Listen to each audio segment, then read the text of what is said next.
So we're taking a full tour of the meat shop today. This is the front door here. Got an aluminum ramp that leads up to it because we've built this up on a trailer. The front door chains back to the garage that's next to it. We've got a nice handrail. The ramp makes it nice. You don't have to go up and down the stairs with product.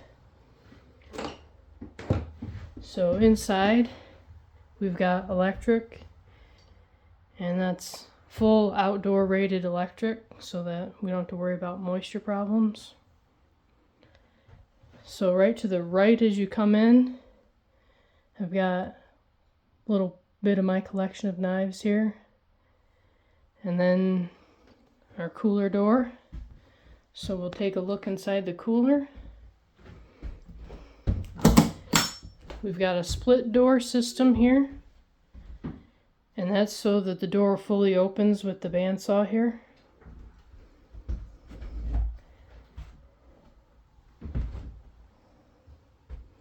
So the doors are obviously fully insulated. We're about 8 inches thick all the way around in this cooler for insulation. So we come in, you see we've got the CoolBot system with a window air conditioner. And I use that in conjunction with the Inkbird as well, which hooks up to a small space heater for wintertime so that the meat in here doesn't freeze. Actually works really well to keep the temperature right where I want it. So you see we got 2 rails, one on either side, and those are set into beams through the walls, so they're very sturdy. We can hold up to 2 beef in here. Here we've got a stack of meat lugs. It's one of those things where you can never have too many meat lugs. By the time you think you've got too many, you could probably use 1 or 2 more. So I think I'm at that point. We've got a dunnage rack here so that we can store product in lugs as we're working and keep it up off the floor just to keep it sanitary. As well as the meat lug cart, which sits next to it and can be wheeled out. And then it easily can go out the door so that we can work on product. As you can see, it's at the right level to either take product from the saw into the tote or vice versa, as well as it wheels right down and fits right under the grinder. So that was built with a purpose. A lot of planning when you're trying to make something to where you can work in an efficient way. You want to make sure you're thinking ahead. So we've also got another equipment table here. And this unit is a number 8 meat grinder, and it's got a equipped meat tenderizer for cube steaks, Swiss steaks, that kind of thing.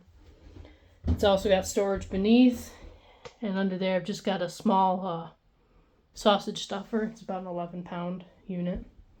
You can see one of the things I would have preferred to do a little bit differently is the floor. We've got some staining issues, that kind of thing. This floor's been scrubbed really well, but we could have figured out something a little bit different there. It's just an epoxy floor. But something that's a lot like the meat lugs is hooks. You never want to run out of hooks. And we don't really have that issue here yet. So I've got these longer hooks, which are great for hanging beef 4/4. Then I've got some really heavy duty hooks here that are good for hanging beef halves. Several hooks that are a great size for hogs and deer, things like that. And some specialty hooks here. These ones, they rotate, which is really nice when you're breaking. You can spin things around and help it work for you. And these ones have an eye on them so that they can be used out here, where you see I've got hanging through the ceiling here. There's a hook up in the ceiling hanging off the trusses, and I can either have my scale here for getting weights on quarters and things like that, or I can switch it out for one of these eye hooks and do some breaking here, which is convenient right in front of the saw. So as we come out of the cooler, I've got a curtain here. It's a heavy duty curtain, helps with keeping the cold air in. And again, we got the double doors for the cooler with thick seal all around. It does a really good job of keeping the cold air in and meeting temperatures. So I've got some storage up here for obviously my hard hats that I use when I'm out butchering. And then I've got nice clean aprons here. Plenty of hook room there for storage. Over to the, as we continue, everything in the shop flows counterclockwise. So as you come out of the cooler with product, the next stage you're going to be at is the saw and the block and the grinder and so forth.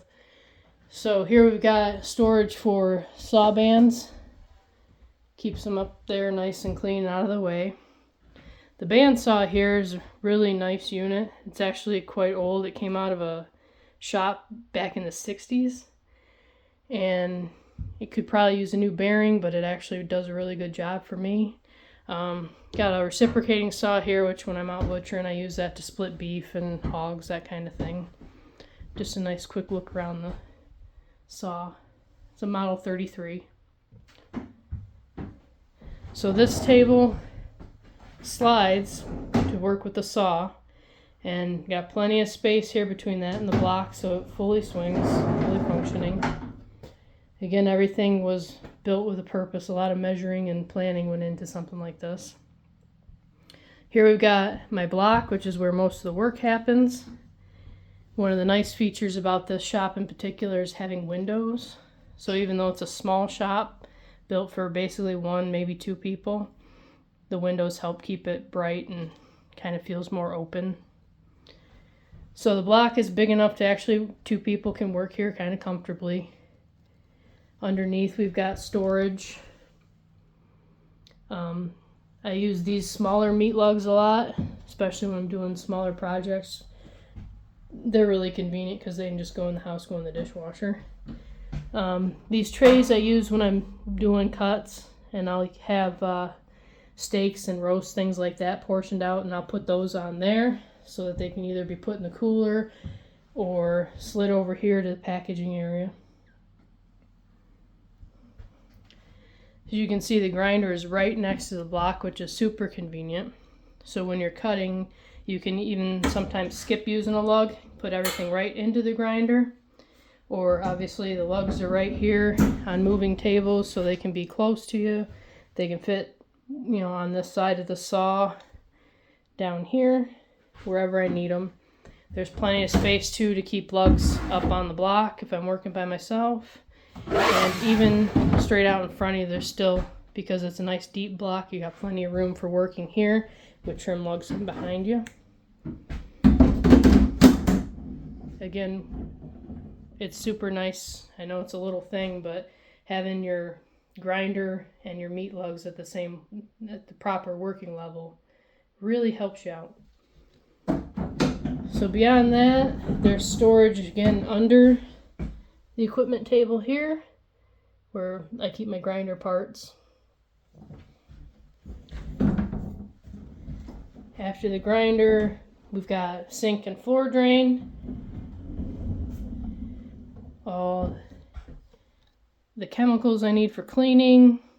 I've got mineral oil. I use this for my sharpening stones for my knives and for keeping the equipment off from rusting. I've got more magnetic knife strips up top, just for more storage, especially when if you're washing things, you can put them up there and they're safe out of the way.